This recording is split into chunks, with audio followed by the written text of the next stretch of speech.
જય સહકાર તાજેતરમાં સમગ્ર રાજ્યમાં થયેલ કમોસમી વરસાદથી રાજ્યના ખેડૂતોને ઊભા પાકમાં ખૂબ મોટી નુકસાની થયેલ છે। આ નુકસાનીમાં ખેડૂતોને મદદરૂપ થવા માટે રાજકોટ જિલ્લા સહકારી બેંક એ હંમેશા ખેડૂતોની બેંક રહી છે।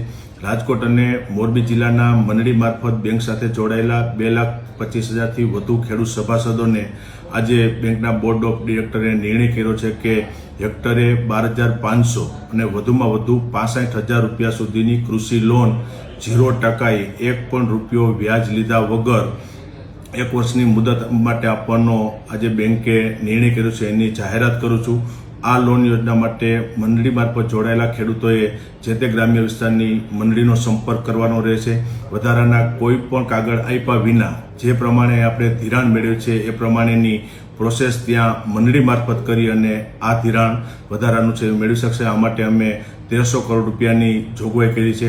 રાજકોટ જિલ્લા સહકારી બેંક હંમેશા ખેડૂતોની બેંક રહી છે અને આજે ફરી એક વખત બેંકે ઉદાર હાથે ખેડૂતોને પડખે ઊભા રહેવા માટે 0%એ 1 વર્ષની મુદત માટે મેક્સિમમ 65,000 રૂપિયા સુધીની 1,300 કરોડની જોગવાઈ કરી અને આ લોન યોજના અમલમાં મૂકી છે, એની આજે હું જાહેરાત કરું છું।